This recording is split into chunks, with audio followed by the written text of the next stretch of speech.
What is your best memory on the boat?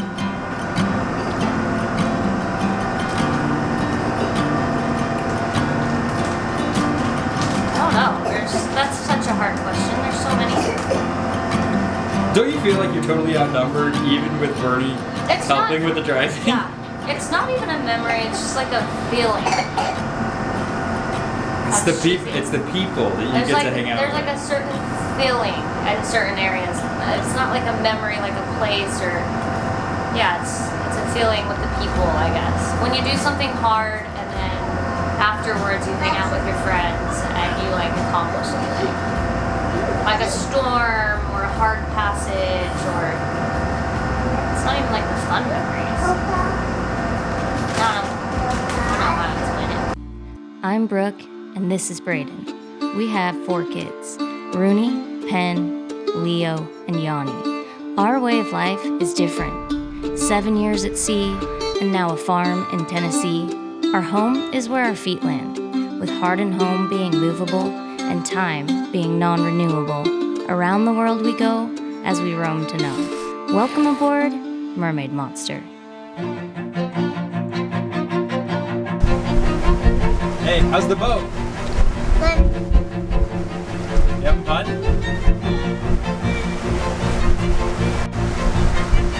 Bernie, what is your favorite memory on the boat? Just tell me. 7 years, my favorite. 7 years, yeah. We were changing your diapers on this boat. No, you are. You're potty trained at 8. I'm joking.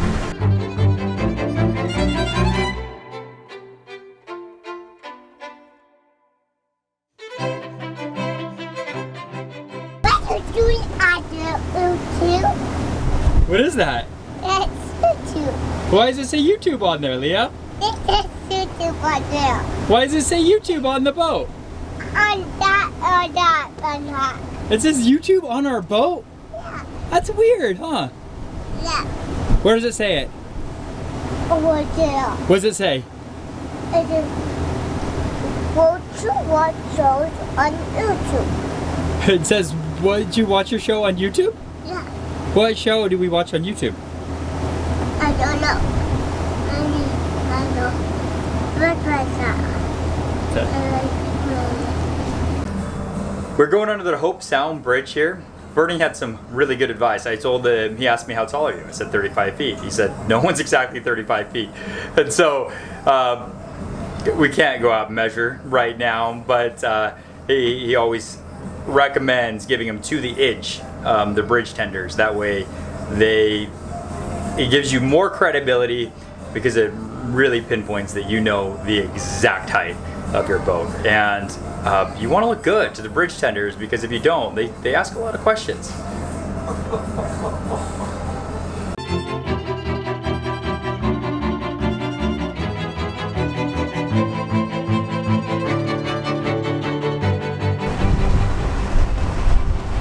This right here is the golf course closest to Tiger Woods' house.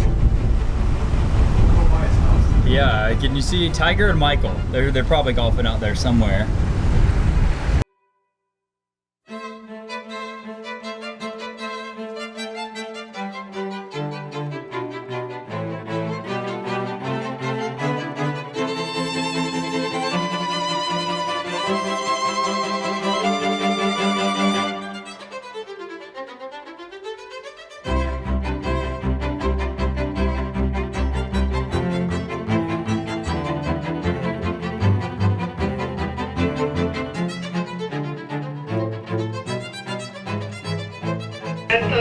So we just hit a little bit, just a very, very small bump. Not enough to stop you, but just a really, really small bump there. We have all sorts of information that none of it matches. Which is difficult. A lot of charts, and it, yeah. All sorts of cautions. They're all different. The time zero says it's 4 feet. The Aqua map says it's just enough, but it wasn't enough. It was, I guess it was just enough.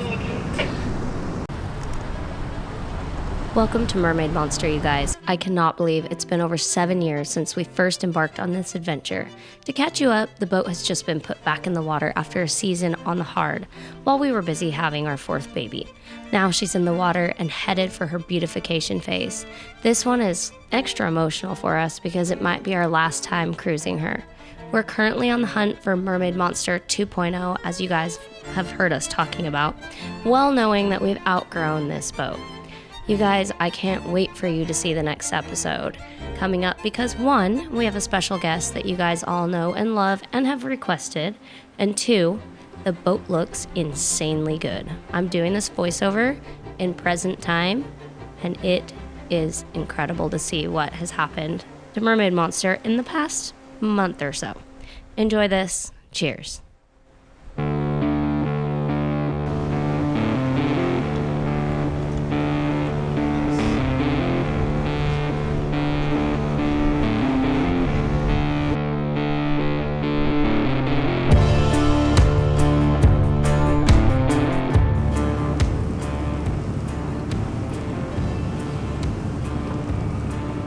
How are you doing? You ready to wake up? You waking up?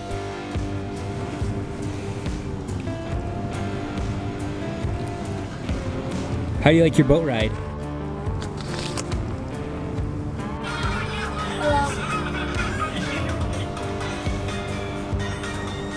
He's sleeping. You watching movies? I don't even notice he's sleeping.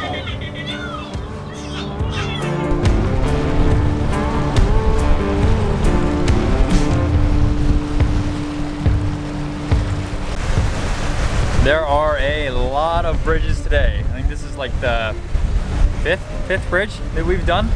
I think we have 2 more to go. And so a lot of bridges. It's fun to see everything. There's a lot of really neat houses out here. Cool properties. I really wish I had a property on the waterway here. It'd be fun to watch all the boats go by. Some big boats come through this area right here. Courtney, what's this gonna be? Is this the Ritz-Carlton thing? Or just different? Yep. This right behind me is the Parker Bridge. It is our last bridge. Last bridge for a long time. Unless something goes right or wrong, and this boat ends up staying in our hands for a lot longer than I thought. I don't think I said that right, but I'm not gonna say it again.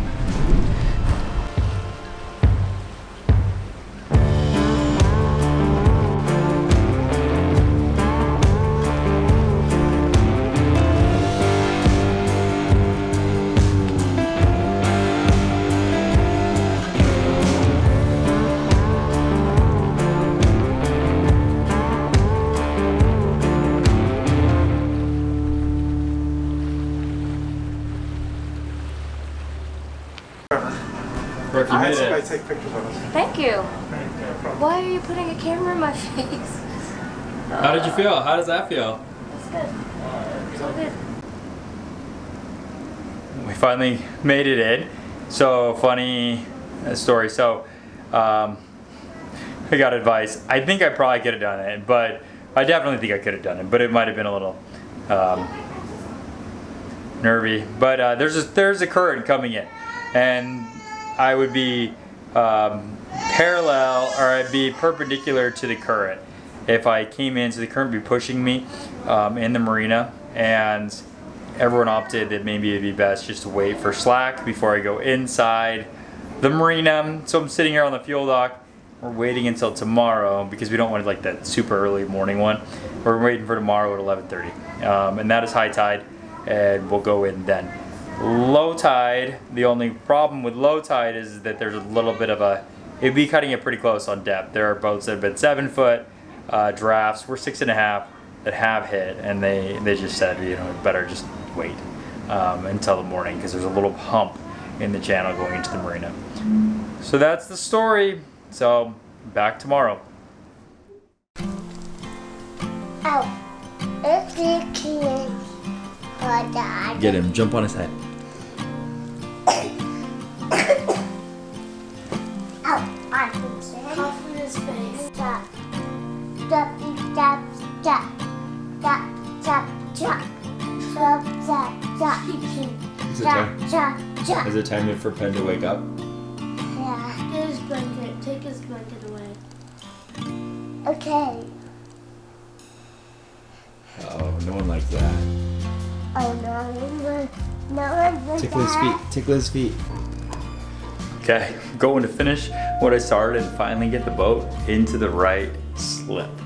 So, here we go.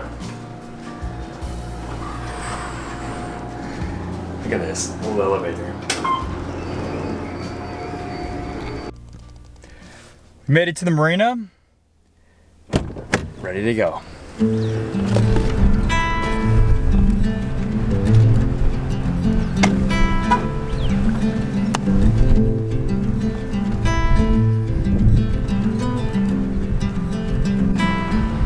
So it's a little windier today, but should be slack tide, so it makes it a little easier.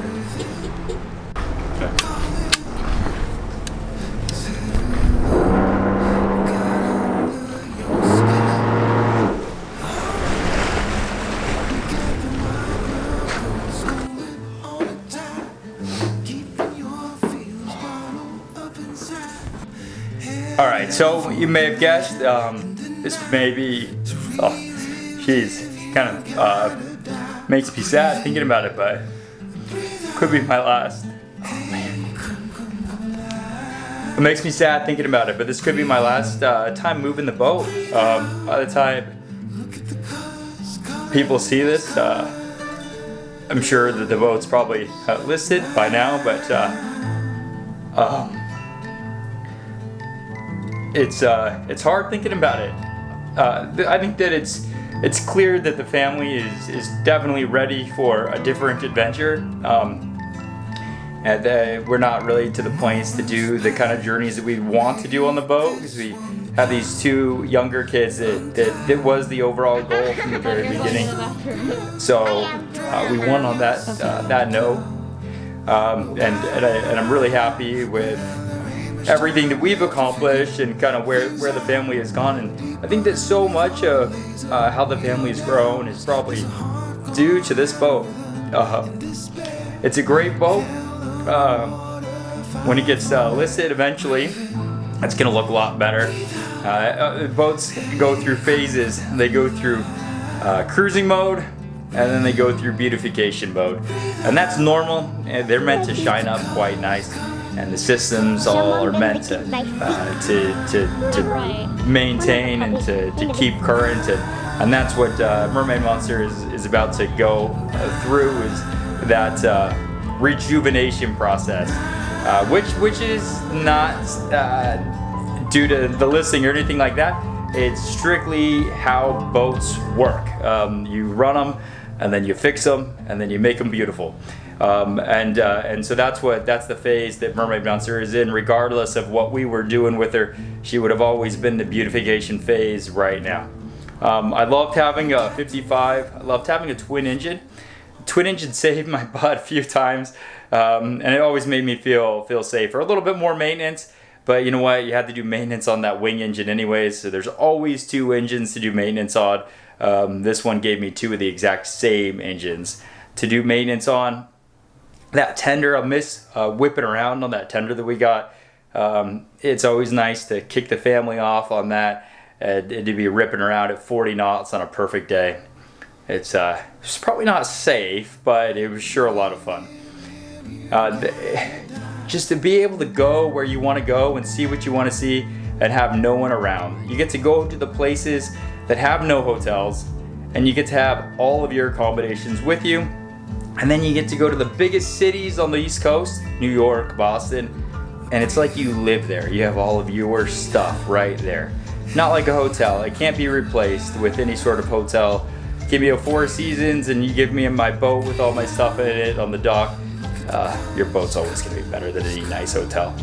And I'm gonna miss that. But overall, I think that the biggest gain was just how much experience and love and growth that the family's made. It's brought my family closer together. Brooke and I are just at an amazing place just from doing the boat, being able to trust and rely on each other. and I feel great about everything that we've done, and we need to fix this. We need to take care of these 2 little kids and raise them up and get them some sea legs so that we can once again regroup and start the adventure. All right, so I just want to share some of my thoughts about Mermaid Monster. So let me tell you, whoever gets Mermaid Monster is in for a pretty good boat. That boat was very well spec'd from the very beginning, with one of the key features that I would say is hydraulic thrusters. So a lot of the 55s have electric thrusters. A lot of the 55s are single engine. I think that having hydraulic thrusters and having a twin engine boat it made it so much easier, especially for someone that was brand new to boating, that I don't think I could ever get electric thrusters. I know that the electric thrusters are very good today, and I haven't ever used them, so I don't know. But I do know that I could pound those thrusters as hard as I wanted and they would never overheat. I've gone to the dock thrusting in with like 15, 20 knot winds, and I've been told that they won't work with winds over 10 knots, but that has not been the case. They have worked and gotten me right to the dock. And when you're pretty stressed out from a long run, sometimes you want it easy. You don't want to have to do it the hard way. And that's what those thrusters did. Look, a couple other things that I think about on the boat. Huge key areas, not to Mermaid Monster, but let's talk about boating in general. Boating is an absolute addiction. You go out there and everyone's got this same bug.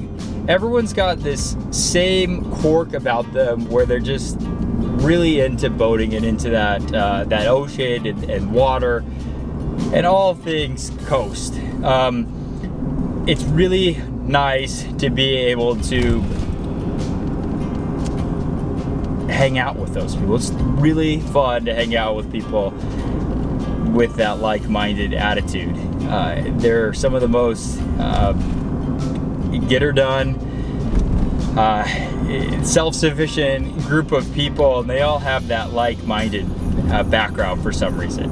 It's a little unconventional, and everyone kind of shares that same thing. It's hard to pinpoint. Maybe someone else has a better way to pinpoint it, but everyone's got this one thing about them.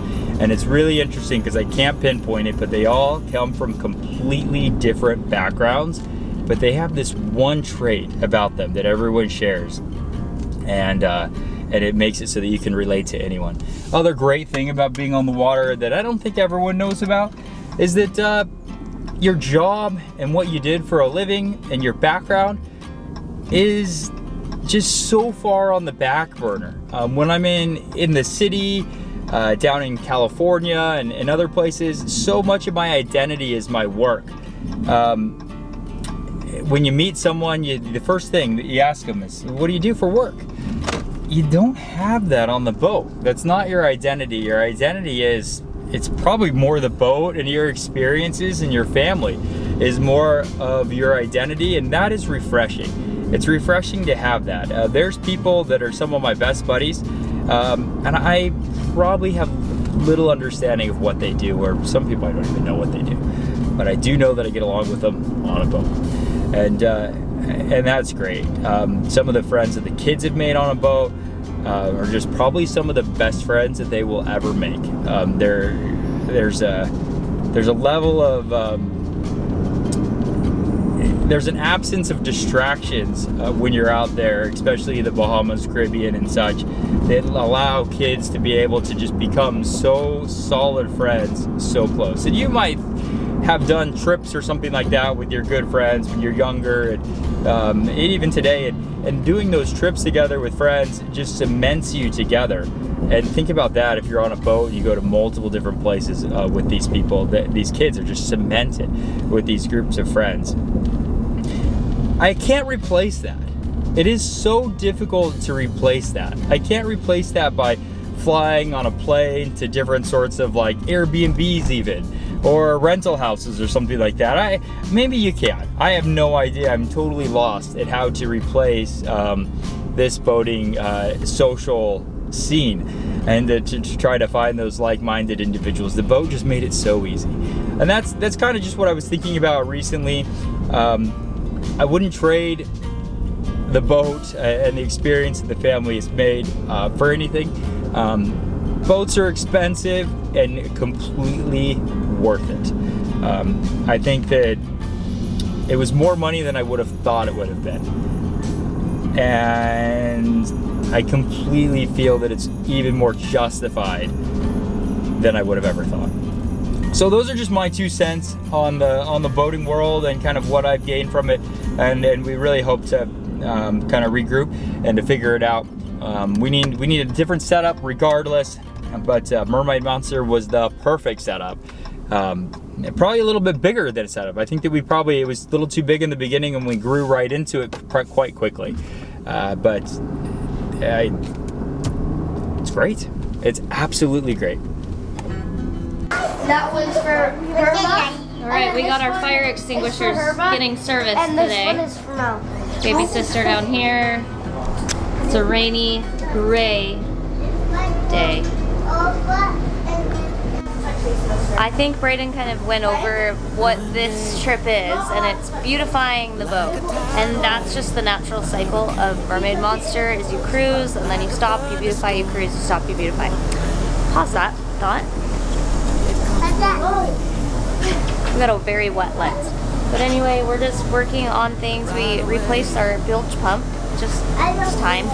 And we are fixing the fire extinguishers, just a yearly check. And we're painting the engine room and cleaning the engine room and doing all the things. So that is what we're going on. We have the fire extinguisher guy here servicing everything right now. Leo, what are these? Those are fire. They put out fires. Yeah. No, it goes wild fire. These ones do. What's your favorite one? That The big one? Yeah. All right, dude. build that in the boat. Yeah. They go in all different places in the boat. So there we go. We're testing the sea fire system right now. We're making sure that that works. And you can see right here it does work. So we're gonna turn it off.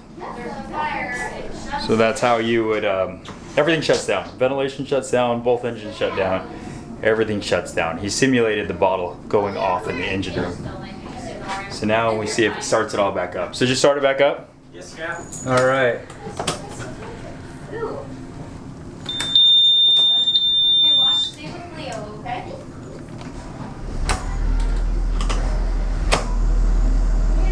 Good. Try the gen.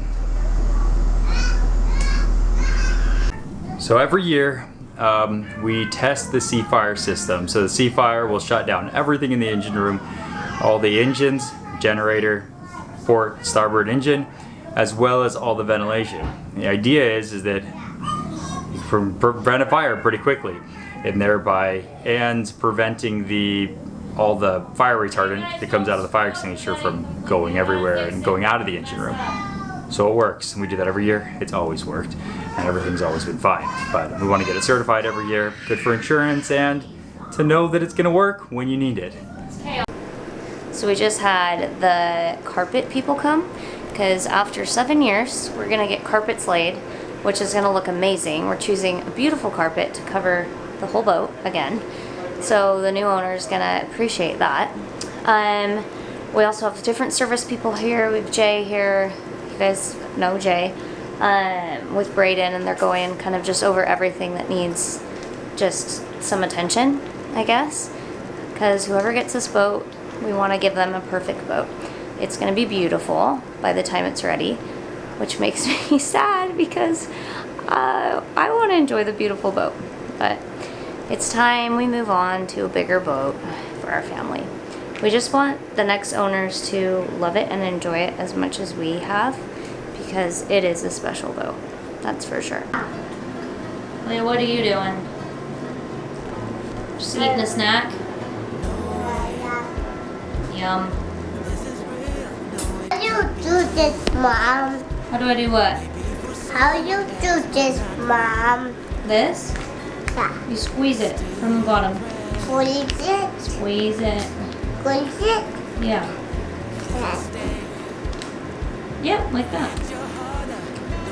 Okay. It's great in the video. See this? This is. You can't hear me. It's gonna be a total. Come on, Absolutely. you I got it. come So let's get that taken out. Okay, so this is the last day that we're here on the boat before we go back to Tennessee. My parents are coming into town in Tennessee, so we have to hurry back. We've been here for like 10 days and it has just flown by. Like, it's insane. But we've gotten a lot done and met with a lot of the contractors and maintenance crew and boat people making it, beautifying the boat, essentially. This boat is going to look so dang good. I mean, it's gonna look perfect, essentially. So we're putting a love into it. This boat's never been ill-maintained or anything like that. We've always maintained this boat pristine when it comes to core maintenance. So that's what we're doing. We'll probably have to come back one more time once it's all beautified, just because we want to do a reveal. Anything else to add? So Braden wants me to talk about how I'm feeling about the boat going to a new owner, and at this time I'm feeling good about it. We don't want to sell this boat, obviously, but we also know that it's time to move on to a bigger boat that suits our family better. The next little bit is going to be us searching for boats and hopefully doing some tours of different boats, and we figured we would film all that because I know people are curious of what the interiors of a lot of the different models are. And Braden made a good point the other day. He said sometimes the right boat comes along at the wrong time, and that's when you pull the trigger, because the right time doesn't exist. It just doesn't. You always got to just go for it when you find the right boat. So we're going to be looking and searching, and we kind of know what we want, but we'll see when that boat comes along. A lot of people have mentioned bearings, but the deal with the bearings is I've never even seen one, and we've cruised all over the place, but what we have seen everywhere is Nordhavens in places that are far off the beaten path. Do you have anything to say about bearings? I don't know anything about bearings. I know that Nordhaven has a really robust community. Yeah. And that is what saved my butt so many times, is that strong community. So most of the time, I'm not getting help from professional service people. I'm getting help from Owners. owners. And we've helped other people too. Yeah, and they have a very good social media like groups and things like that that all kind of get along well, and it makes things a lot easier. Yeah. Bearing, we don't understand the world of bearing, but for some reason everyone thinks they're so great, and we're not sure. We already know Nordhaven is it's a good boat. No one would argue that. But the community is what really sets it apart. That small knit, it's not small, I mean, it's a big community, but it's tight knit. So we just don't want to give that up. But all of said and done, that's all I have to say, unless I decide to come back on. If not, we'll either wrap up this video, or we'll see you in Tennessee, or we'll see you back here. I don't even know anymore. Cheers. Heading for a collision in the night. To really live, you gotta die. Breathe in.